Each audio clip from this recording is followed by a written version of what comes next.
the Voice of College Football and the New River Network's pregame show of the WVU Mountaineers. Greg Christ here along with Frank Fair and Dwayne Woods, and we're looking forward to another great show. Welcome in, guys, and beautiful Saturday afternoon, ready for some more football. That's right. Yes. Yeah. We got Frank. I know. There you go. Go ahead.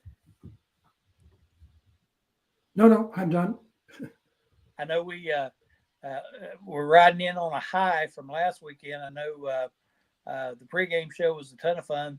The postgame show was 2 tons of fun, and we really had a good time doing that postgame show last week because there ain't nothing better than knocking off Pitt. And while I'm thinking about that, since we have Dwayne with us, I think we need to go back and look at the predictions just for a second, and then we'll move on to Kansas. I'm just kidding. Okay. Dwayne. We're not going to tell anybody that you picked Pitt. We're not going to tell anybody that. We don't disclose that information on here. Anyway, fantastic win last week, and what a fun time it was watching the game and then having the post game show. We just hope the Mountaineers can keep that up. So, we got another tough one this week, and looking at going through the stats and looking at players and that sort of thing, which is what we do. I'm telling you what, Frank, we are, I think, in for a battle today. Yeah, I think we are. Dwayne and I were talking before the show that Dwayne was saying, boy, it looks like we got some guys on the offensive side that came through. And that's the big question, whether or not what we saw in that fourth quarter with Nico and with Ty Edwards and also the tight ends. We need to continue that, obviously, and that not just be a blip. And that's going to be important. The defense obviously has to contain Daniels. We all know that. Yeah. I mean, he's the straw that stirs the drink. But on offense, the real key is those positions on offense playing like they did in the fourth quarter, not the way they played in the middle of the game, and we'll just see. Yeah. I think you look back at at the steps we made from game 1 to game 2, and I'm not a college football coach. I'm not a coach, period. But you look at that progression from game 1 to game 2, and you think, man, if we can get that much better each week, how good can we be? But then, realistically speaking, that's probably not going to be the case. I think a couple of things are in play here. I think the first week, with the Ohio week, I just think we had a bad day. I just think it was a bad day all around. Everybody had a bad day. And, the improvements that we made on the offensive line were noticeable. I think that showed in the run game and the fact that Nico had time to throw the ball. I thought our offensive line play was much improved. I thought our defense was really good against Pitt. And, you hope that those you can't expect to get twice as good from one week to the next. But I think the progressions that we made from week 2 to week 3 were impressive. And you hope that we can keep that, keep that moving forward in the right direction. So, it's going to be interesting to see with like you said, with Daniel's quarterback. He's another athlete, much like Navarro, which we had a little trouble with. That was one thing that worried me, was the fact that he was so mobile back there. Again, I'll say the same thing I said about him. I don't know that he's a great passer, but when you create so much extra time for yourself, and you keep those defensive backs trying to cover somebody for 5, 6, 7 seconds, that's hard to do, and that worries me a little bit about the quarterback from Kansas and Daniel. And I hope that our defensive linebackers can step up here and keep him contained, make him throw the ball. I think when he drops back, you've got to make him throw, even if it's after 3, 4, 5 seconds. You want him throwing it rather than running it. So I hope our defensive line can get up to that task, and our defensive backs can continue to cover well.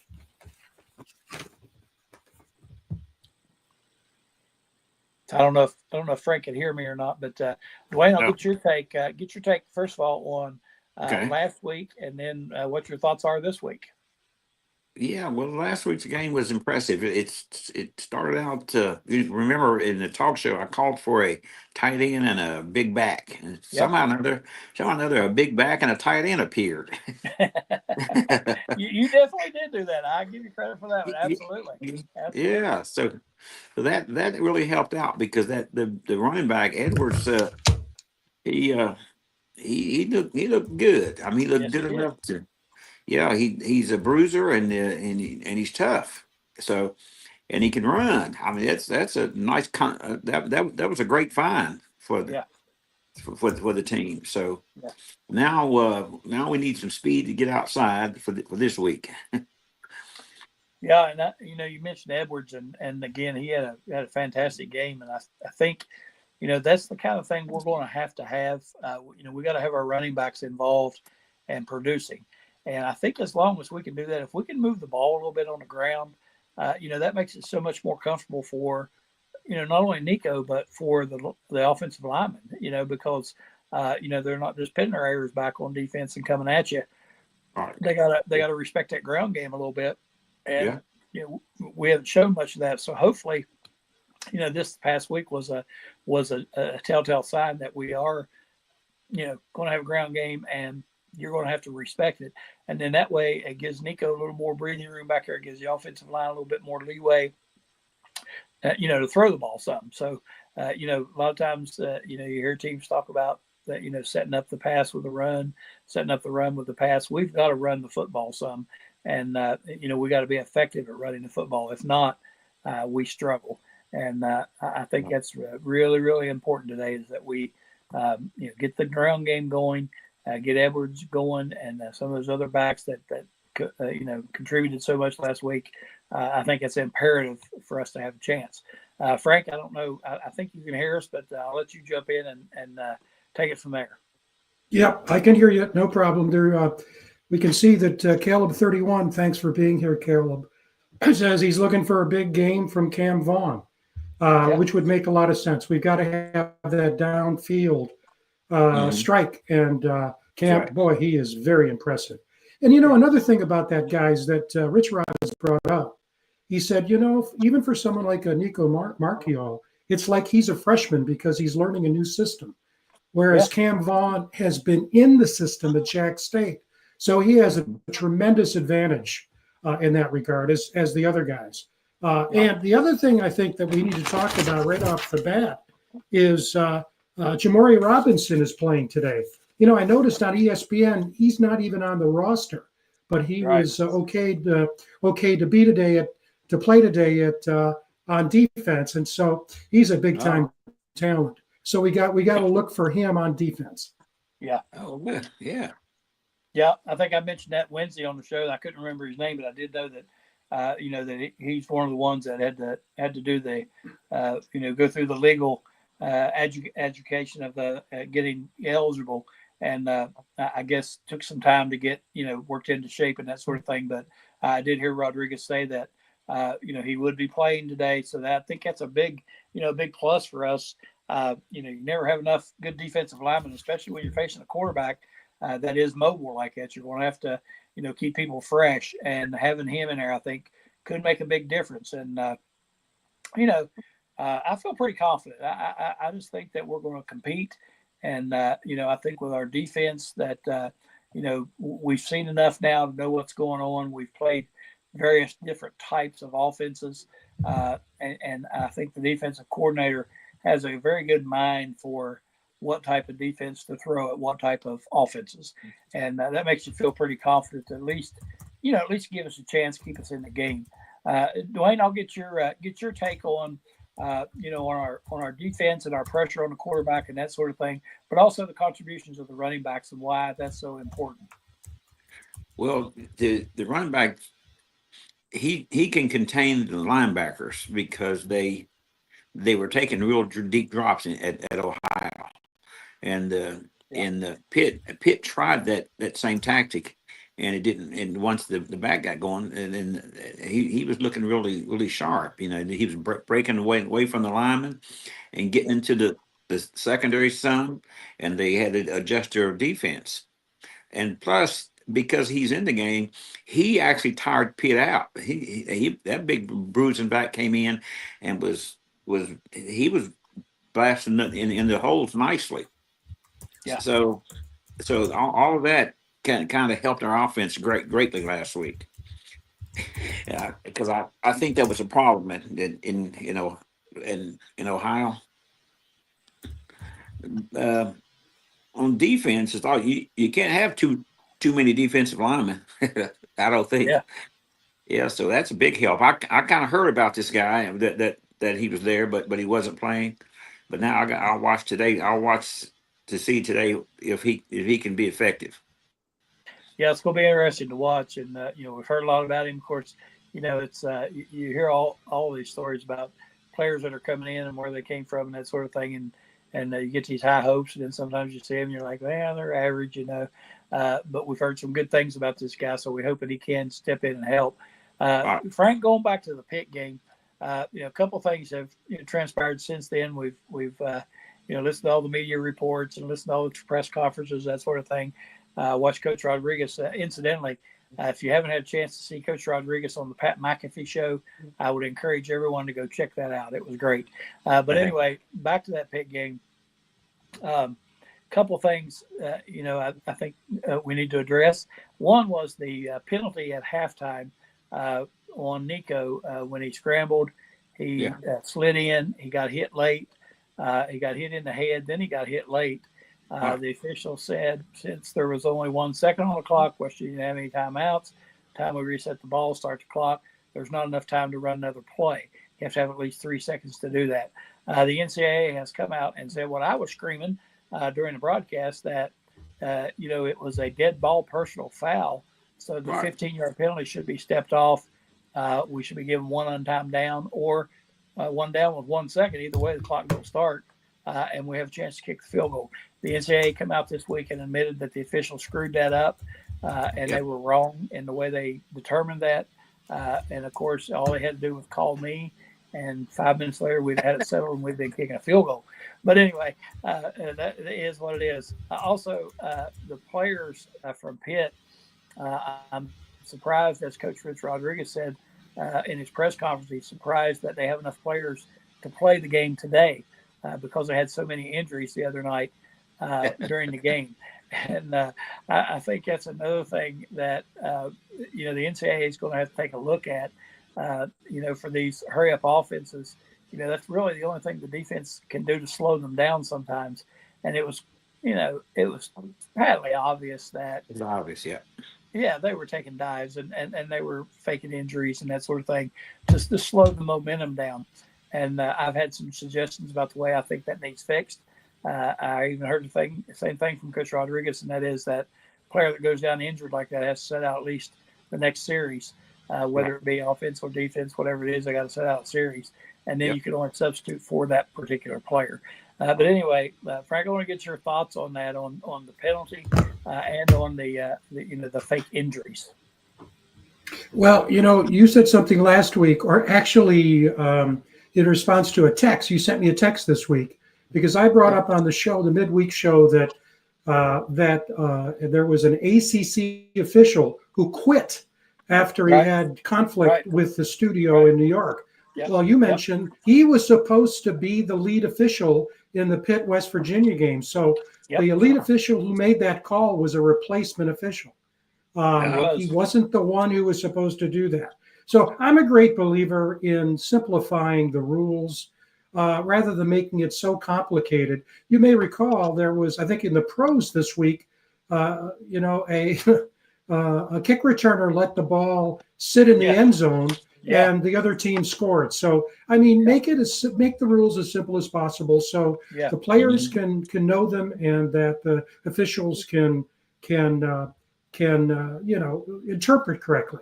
With respect to the Pitt players, I will say a lot of those injuries, I don't think they were properly conditioned, and I don't think they were properly hydrated.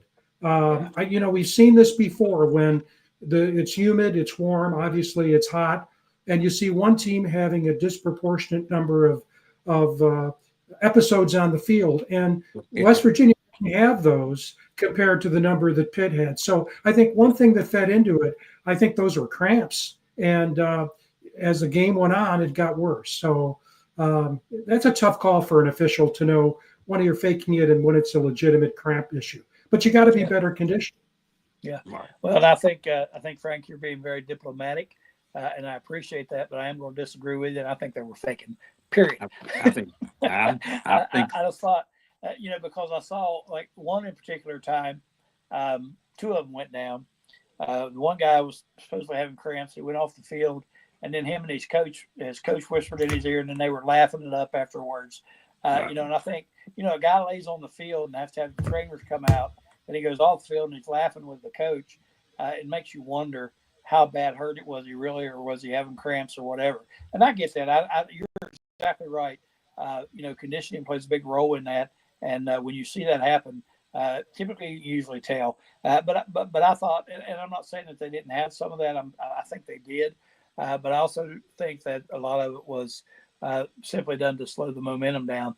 And again, whether it's real or not, if you just simply implement a slight change to the rules and say, that person cannot participate for the remainder of this series, I think you eliminate a lot of that. And if you can only substitute one person, which is for the guy that's hurt, you may eliminate it totally.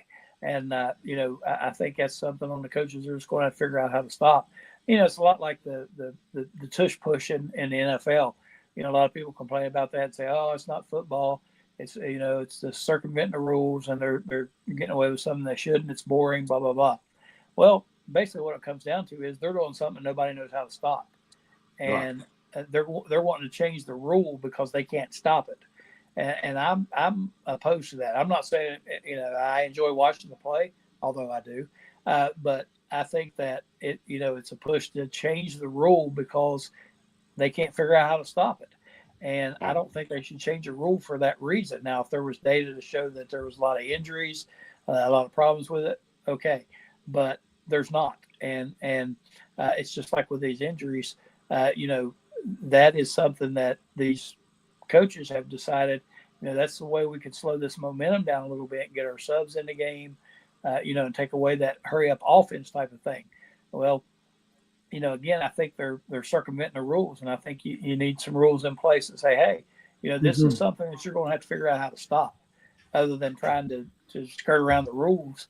You need to figure out how to stop it. And, I just think they need to adjust that rule a little bit and make it so, that if a player is hurt, he does get attention. Obviously, we want that. But if you're hurt enough to lay on the field and have the trainers come out and work on you and take care of you and get you off the field, you're probably too hurt to be in the game for at least the next series, I would think. So I don't think that's a big thing to change that and say, hey, they got set out. We're here for safety reasons. We want to make sure that they're healthy and ready to go back in the game before you stick them back in. A lot of them go right back in the game the very next play. And so I just think that's where we're at with that. Anyway. Hey, guys, we have this has been on the screen for a while from America First, West Virginia. Let me read this and see what you think. Looking for consistency in the start of Big 12 play. Edwards and Marchiol will not be enough. I am a firm believer in the defense, but the next two games will allow us to gauge the season. He still thinks West Virginia is going to win 27-24, assuming it's a he. It might be a she. But the bottom line is that's a couple of really good points. Doesn't think that even with good play, Ty Edwards at running back and Marchiol at quarterback will be enough. And the real focus is on the defense. What do you guys think? Dwayne, what do you think? Yep. I think he's right. He has the Big 12 outscores each other. The teams score a lot. So you'll have to have another third. You have to have a passing game, and you have to have the short pass, long pass, whatever. And plus, you're on the road. You got to remember, on the road, everything changes. It's different. It's harder. You have to score more. You have to tolerate the crowd. But I think that if a wide receiver this week, last week I called for the tight end and the running back. This week I'm calling for a big wide receiver to score twice. There you go. So I think that's what it's going to take to win on the road at Kansas. Yeah, Frank, I agree with Dwayne and with American West Virginia there. That good points. We probably can't have a big game from Nico and Edwards. That's going to help our offense tremendously. But Kansas can score points, and their defense. If you've watched them play, that defense is a little bit questionable. Missouri gained over 500 yards on them offensively, and so their defense is a little suspect. But they do put up points, and they can score points. Right. So if our defense, can at least contain and hold them down to a reasonable number of points, I think we'll be fine. I think if Edwards, Nico perform well, if we get the ball, out to our wide receivers, I think that we score points. Which sounds kind of obvious. We have a chance, but I think it is key to our defense that they play well and try to hold Kansas out because, like I said, I think Kansas's defense is a little suspect, and I think that their offense is powerful. And we have to, not, we're not going to keep them out of the end zone. I don't, I think to be very reasonable, I think they're going to score points. Obviously, we just got to hold them down and contain them. And just like with the quarterback. Right. Frank. Yep, I think we've lost your audio, Greg. What's happened here? Still good. It's coming back. It's coming back. But Dwayne, you wanted to get in? Okay. Well, I was in agreement with. I was in agreement with his assessment that this is going to be a scoring day. I think this game is very important. I looked at the schedule ahead, and what I really want to see is 6+ wins, and it's a really tough schedule, especially the way it lays out. Yeah. And so we need a nice win today on the road to kind of make that happen. Because now I watched Utah a while ago, and I wasn't impressed at all. Yeah. But it's a Big 12 school, and they can open up at any time. So. Yep, we play them next week, and they did not look good today at home. No. What did you think, Greg? 34-10 was the final, Texas Tech. Yeah, I thought their quarterback was very reckless. I watched that game, and I think in the first half, Utah had 4, maybe 5 turnovers. 3 of them were interceptions. I just thought their quarterback was very reckless. He went back and just threw the ball up in the air, and Texas Tech would intercept. Of course, Texas Tech was kind of the same way. I think they had 2 or 3. I don't know if I've ever seen a game where there's so many turnovers in one half. And it just seemed like Texas Tech really dominated that game, even with, not being able to convert those turnovers all the time. Texas Tech dominated. And I thought Utah, their defense looked very porous, and their offense was very reckless. So it encouraged me a little bit after I saw them that I think we have a really good shot. I was impressed with Texas Tech. I think they're a really good football team. But Utah, I'm not so sure about those guys. All right. Yeah, we get them next week, 3:30 kickoff time. So what did you guys think about the TCU game? Did you watch either of you watch that one? They came from behind to beat well, I'm not so sure they came from behind, but it was a close game with SMU, but they finally prevailed by 10. Yeah, it was tied. It was tied at I think 24 apiece or 21 apiece when they scored their last 2 scores. Very close game. And actually, TCU trailed with about 12 minutes to go in the game. They were behind, and they tied it up, and then they scored 10 late points.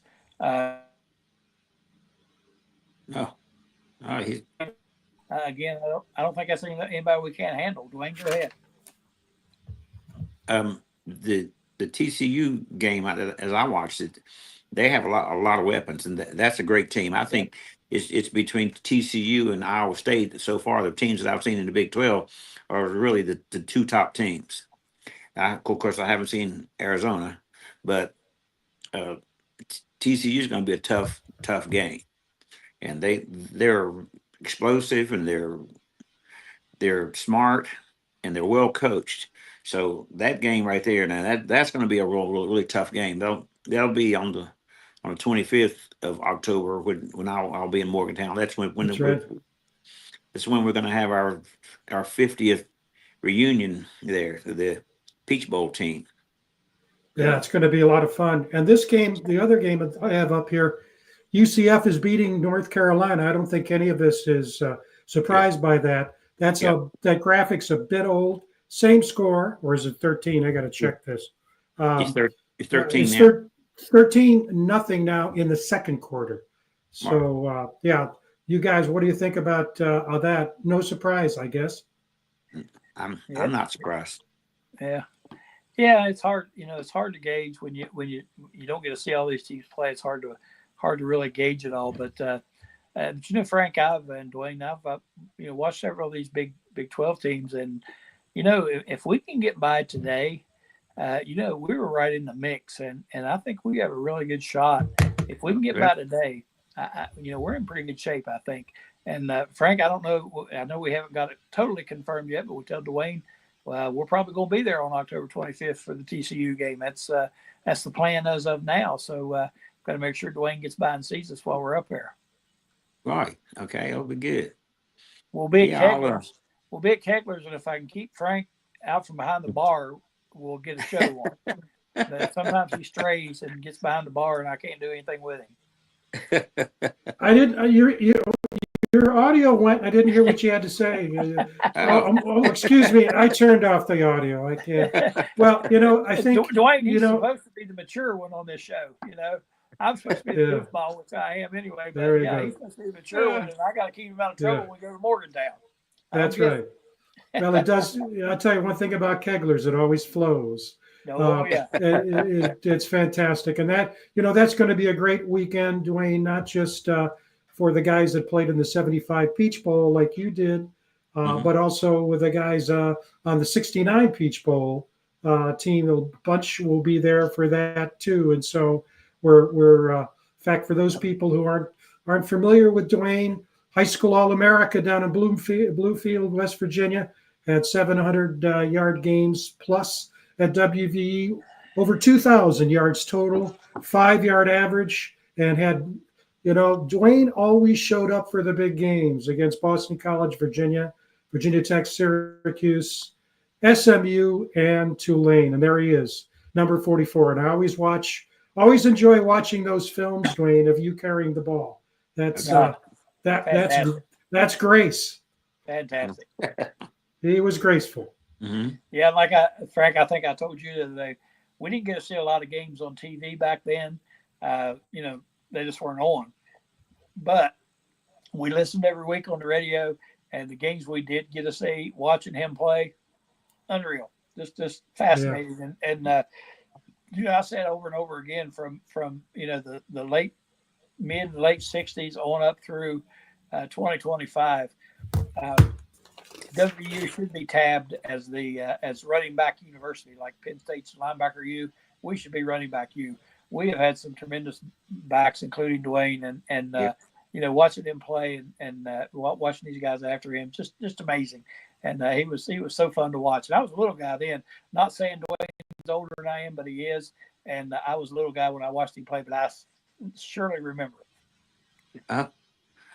No, I'm older than you are. Well, heavens, yes.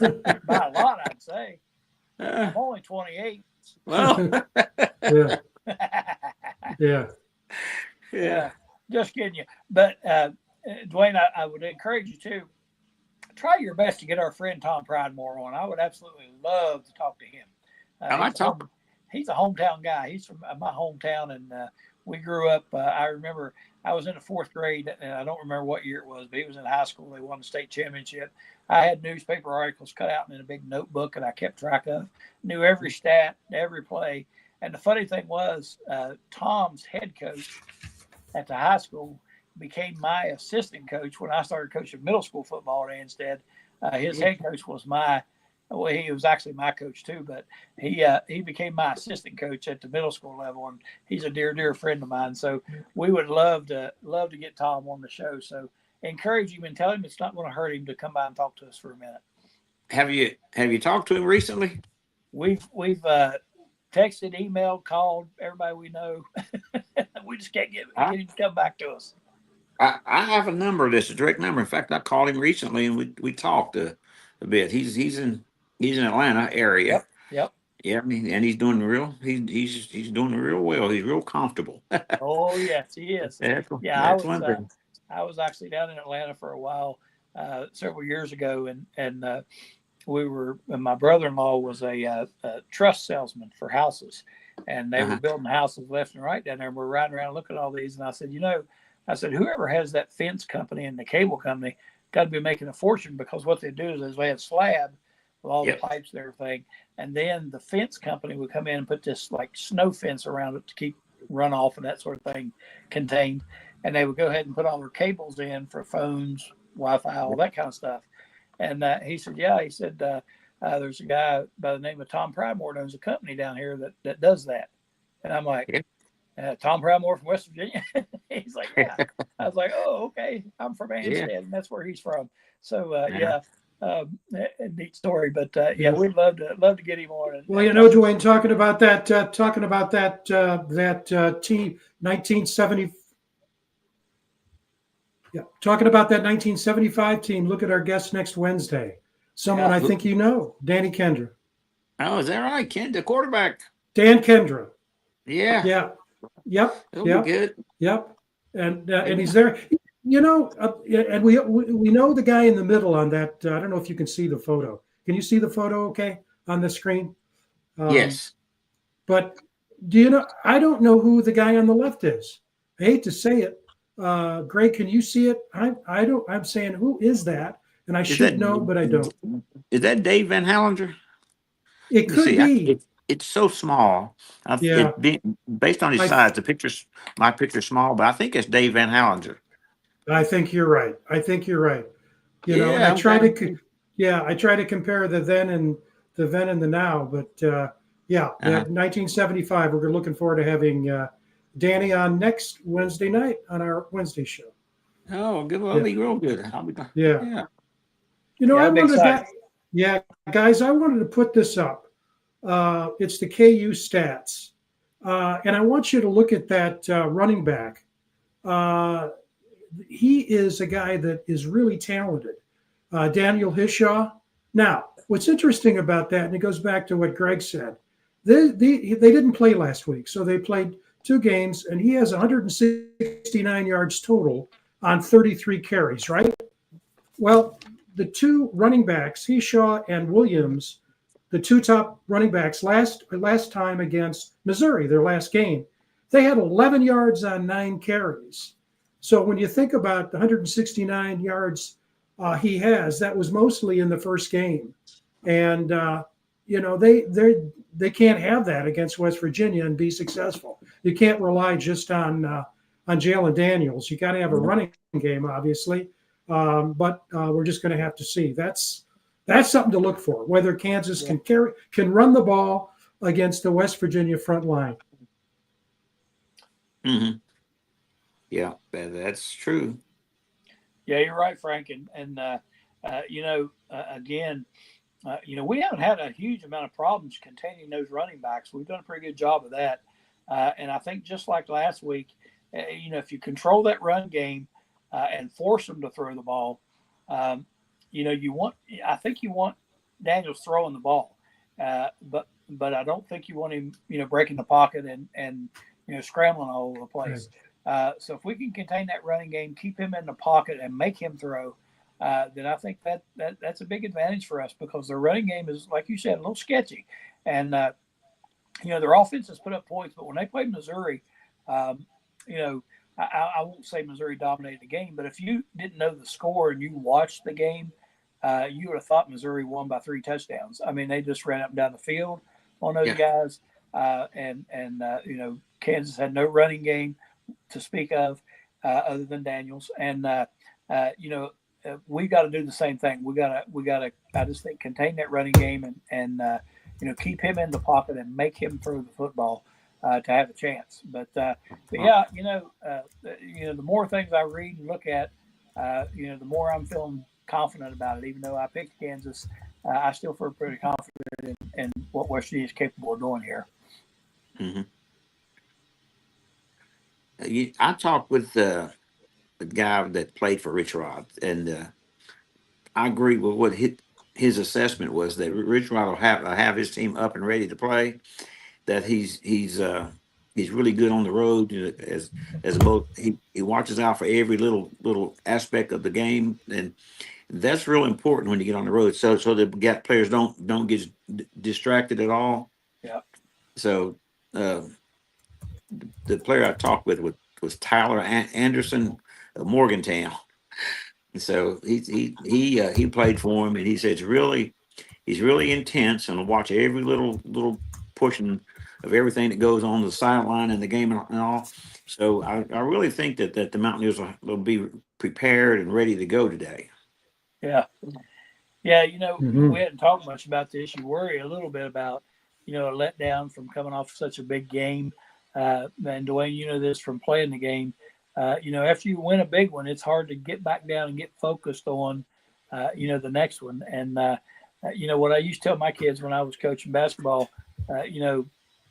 regardless if it's a good play or a bad play, you forget about the last play and start looking forward to the next play, whether it's winning, losing, drawing, and coming back after such an emotional win over Pitt at home.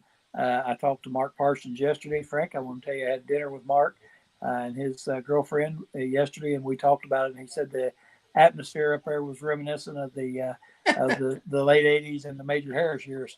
And I said, I'm sure it was. But you come off of a emotional high like that, and then you're going out to Kansas, and I heard a guy say, you're going to Kansas where nobody wants to go. You got to take 2 different flights to get there. It's going to be tough mentally, to get going. But, if you're a college athlete and you have goals in mind, and you have all this out in front of you that you could accomplish, I have a hard time believing that you couldn't get up and play this game. And Kansas being, as good as they are, and us being the big underdog like we are, would surely be enough motivation to get us going. I don't know what your thoughts are about that as far as the the preparation and the mental aspect of it are, but it's a little bit worrisome, but you would hope that we can overcome it. Yeah, it was interesting. They flew into Topeka. It's so close to the KC airport, but this is one of the shorter trips, actually, when you think about some of the other ones we take, particularly to Texas. But he'll have them ready. There's no question about it. I think it's the big question's always been the same. How quickly can you put Humpty Dumpty back on the wall? Get these guys. That's a whole new team for the most part, getting to play together. And I think what we saw at the end of the Pitt game shows that things are probably they're ahead of schedule. I guess, guys, I keep on putting this up and putting it down. I thought Michigan was going to go into halftime 17-10 over Nebraska, and Raiola shot through I think a 60-yard pass, 57-yard pass, and now it's tied. That's a big deal for Nebraska. Yes, it on is. their road back to relevance. To be tied with Nebraska, to be tied with Michigan. Although this is not the kind of Michigan team that we've seen in the past, but still, it's the game is really important for Nebraska. So that's interesting. That's interesting. Yeah. And the coach, his name's slipping me right now, but coached in the Big 12 forever. He's done a good job out there in Nebraska, and they're right on the verge. I think. I think he's got them right where they need to be, and a win over Michigan, like you said, even though they're not the Michigan of the past, that'd be a pretty big win for them and get them back into relevance.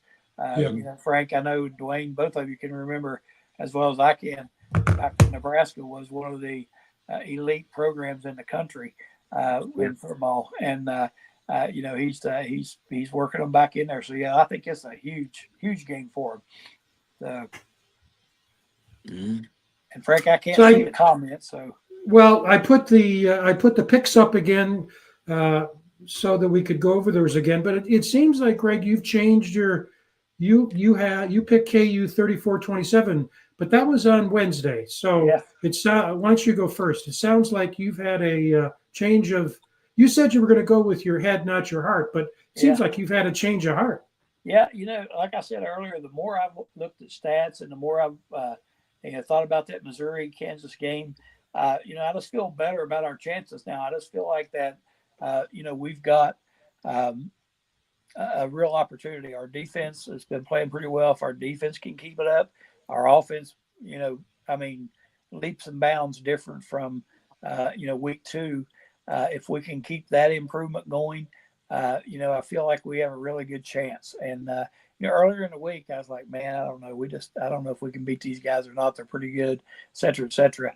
And I even heard a guy, Frank, I can't remember his name now, but he does predictions on West Virginia games. And so far, he has predicted everyone almost to the T. He even predicted our upset win over Pitt in overtime.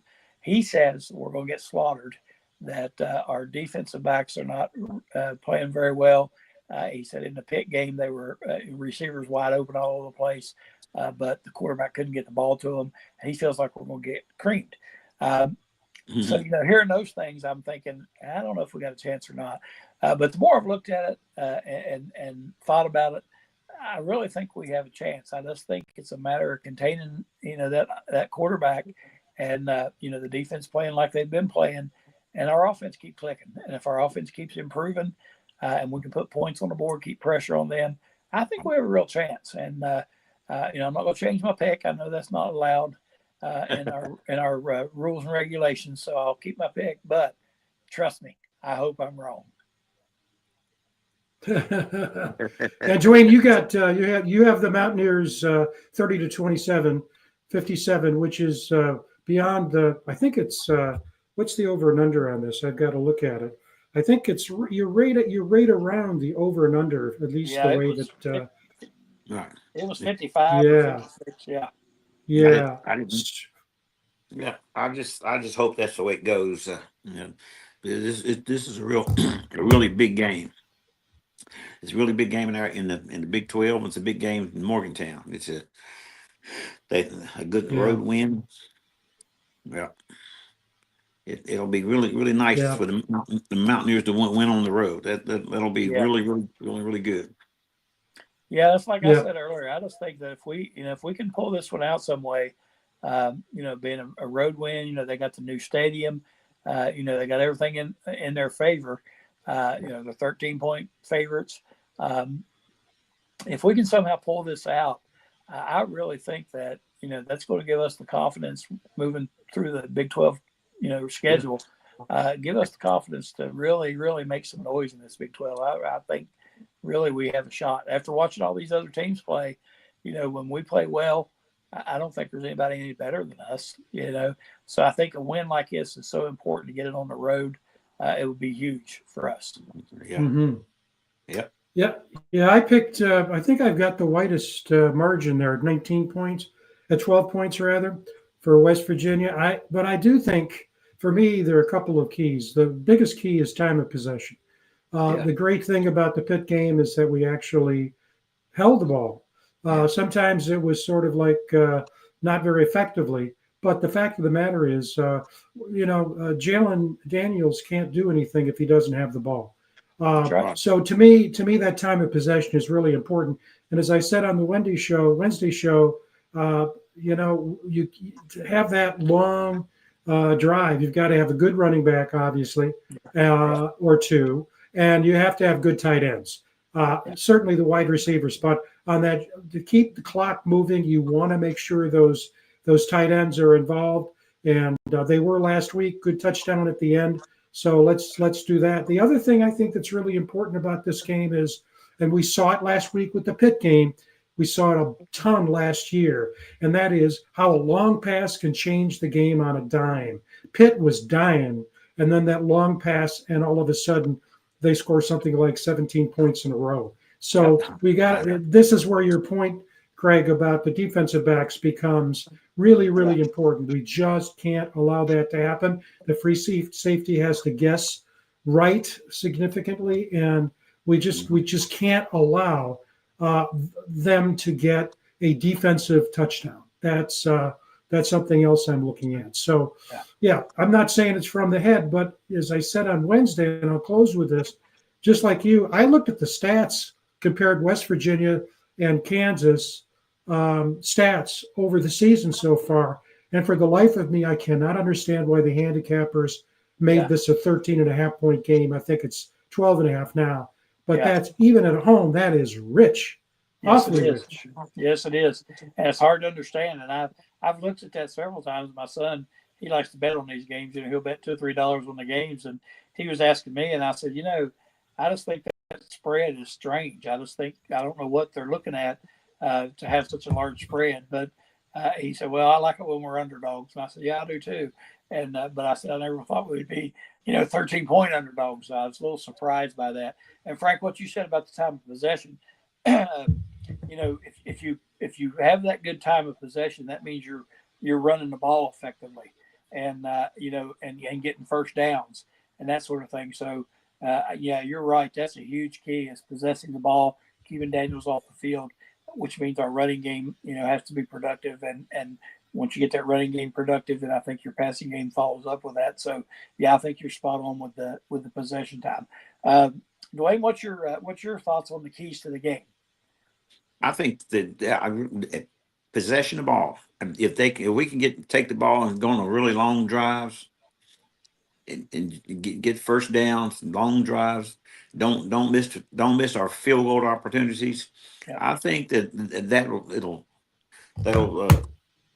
dictate that entire game, because Daniels, I noticed even last year, he wants to be on the field and passing whatever. But if we can keep him on the sideline, and if we can keep him contained in the pocket, that's because he can run.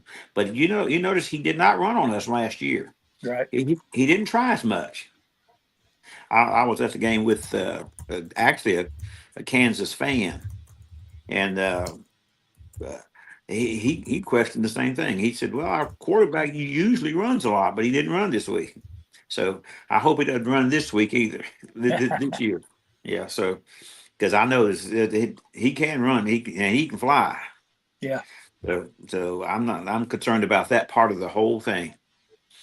So, but I still predict the Mountaineers to win. I don't know what person's going to stand up this week, but if I predict it, it's going to be Gallagher and getting small passes.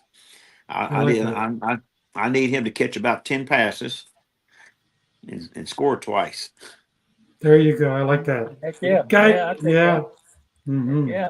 He had a good game last week, and hopefully that's a breakthrough. That's what you hope for. We've been kind of waiting on him, and with the injuries, he had to step up, and he did.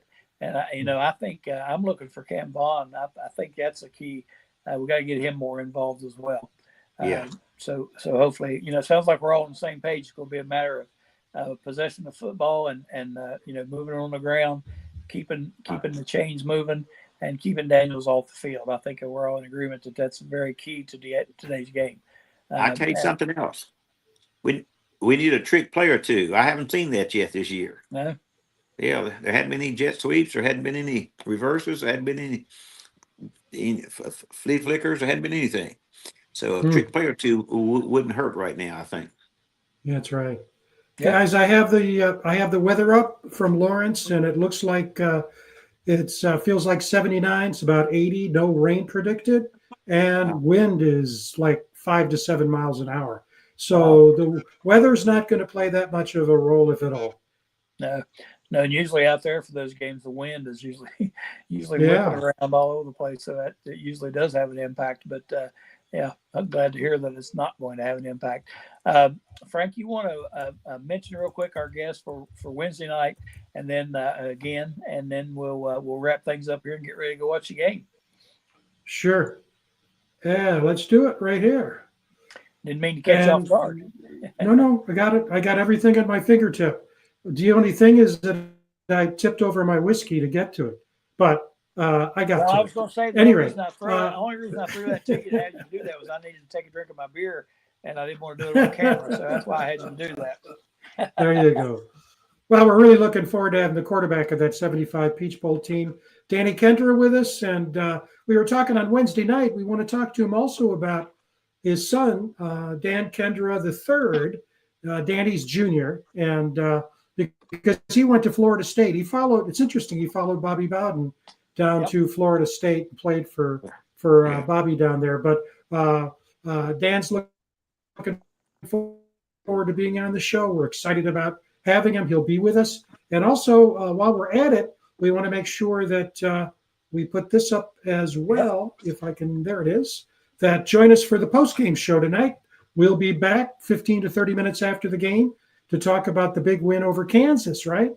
There you go. So same Right. channel, Voice of College Football. So we're looking forward to that. Yeah. Same And bad if time, you same don't bad join us, and if you don't join us at the end, let's join us next week at 2:00 for the pregame show before the Utah at West Virginia game. Next week at 2:00, same channel. Yep. All sounds good. And like I said, we'll be back 20, 30 minutes after the final horn sounds tonight for the game. Again, talk about the WVU win over Kansas. And Dwayne will be with us, if I understand correctly. Wednesday night, we got Danny Kendra, quarterback of that Peach Bowl team. And it's going to be a lot of fun to talk to him. But going to be a lot more fun talking tonight like it was last week. Now, Frank, if we win tonight, I don't know. I don't know if you can contain me or not. Last week was tough with the Pitt game. I had to calm myself down before I got on. And this week may not be any different. I think this is a huge game for WVU. And if we can win this game, I think we're in good shape. Yeah, that's right. Absolutely. I agree. Yep. All right. Well, I guess that's going to do it, guys. We're about out of time, and we're getting closer to kickoff. Got about a half hour to go before it kicks off. And again, looking forward to the game and a Mountaineer win. We appreciate everybody tuning in here on the Voice of College Football. We love doing this and bringing these games to you. If you know people that enjoy interacting with us, make sure you let them know we're on pre and post, and they can get on and comment and that sort of thing. We always enjoy that because that gives us plenty of material to talk about, and we can answer questions best we can. We're not experts, but we act like we are, and that's all that matters. It's about, it's kind of like, Frank, when you got to play golf, if you dress well, you look the part, you got nice stuff, you're a golfer. And, you go out and hack it off the first tee, it don't matter because everybody saw you beforehand. That's the way we are. We're not experts in this, but we do the best we can, and we look the part. So hopefully you'll join us afterwards for the post-game show. And Dwayne, we appreciate you taking some time to jump in here with us.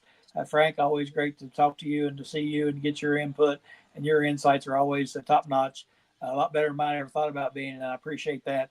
But we look forward to coming to you after the game's over tonight. So let's go Mountaineers. Let's go get this win over Kansas, and we will see you after the game. All right. Goodbye, West